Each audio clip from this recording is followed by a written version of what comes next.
Hello, welcome to another episode of Shirley Reads. I had to change my place because of the snow, but the snow is melting. I couldn't do it yesterday. Anyway, let's get into the review. One of my book club friends recommended me to read this book, Girl, Women, Other by Bernadine Evaristo, and this is one of her favorites. So I was keen to read this book and do this review for a very long time.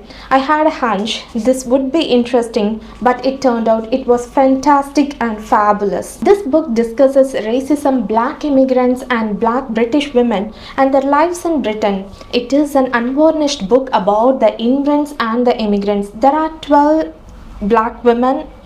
Not only black women, there are white women also. So there are 12 women, girls or other stories in this book.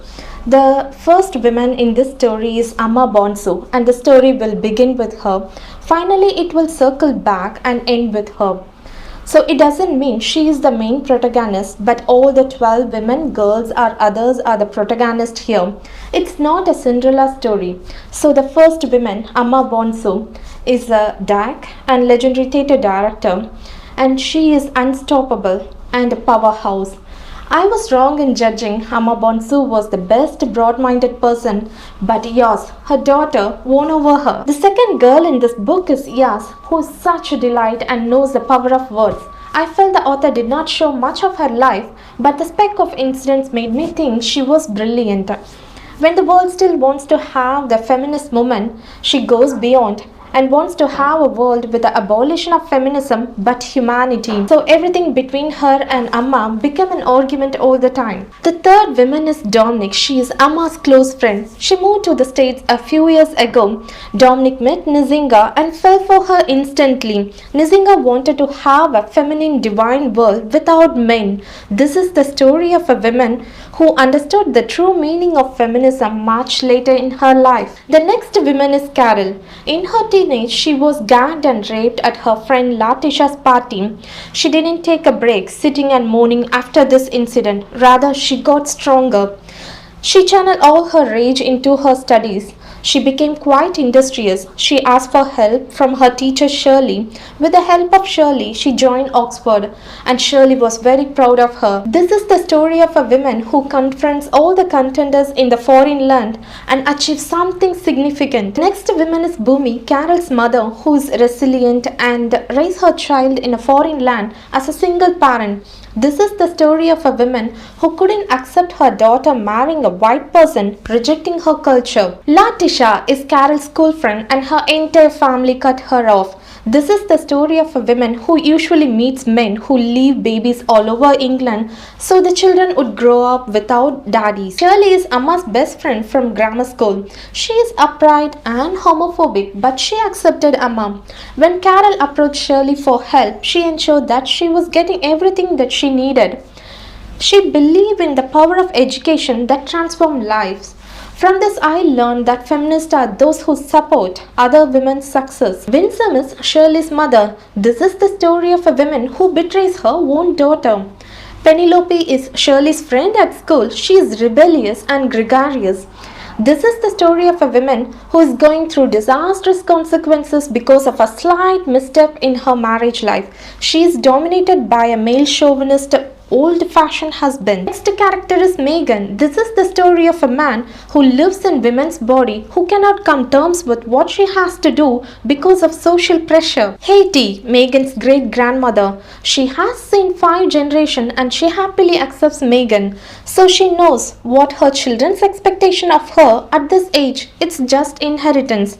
She usually disregards them when they pester her to move to a retirement home, because she knows it is apparently giving them power over her life. Grace, Haiti's mother. She became an orphan after a series of incidents happened in her life. She was taken by one of the homes in the countryside. She was disparaged in home and in employment in the early 20th century.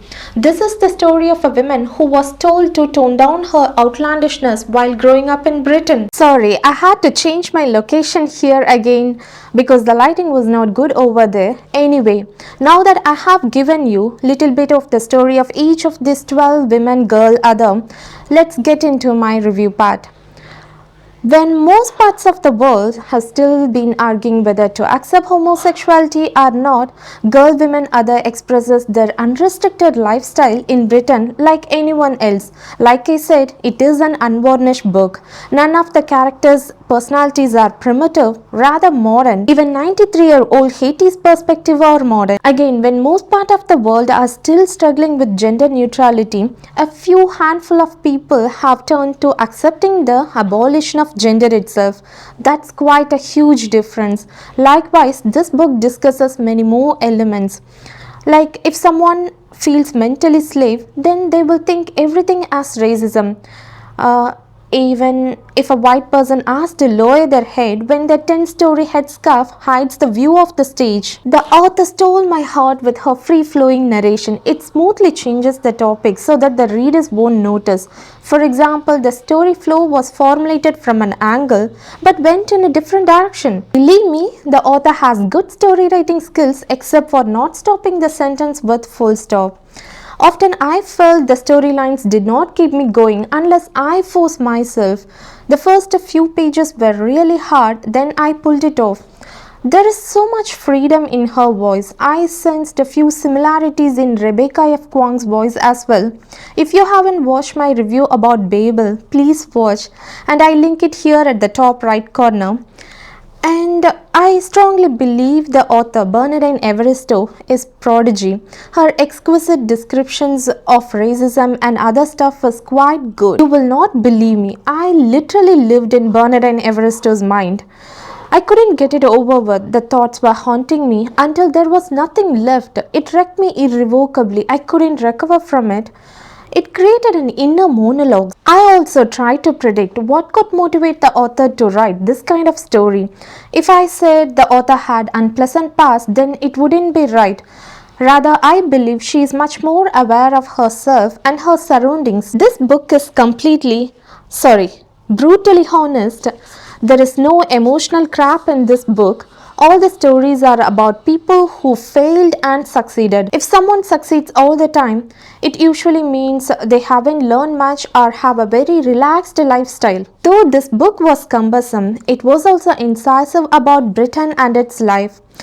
A book to fine-tune feminism at micro level. It was introspective and changed my perspectives.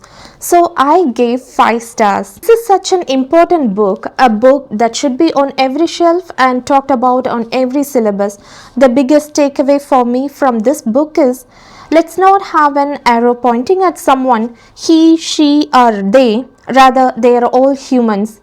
All the women, girls or others out there, just in case no one has ever told you this lately, extend your wings and fly. Sorry if I mispronounce any names or if I said anything wrong.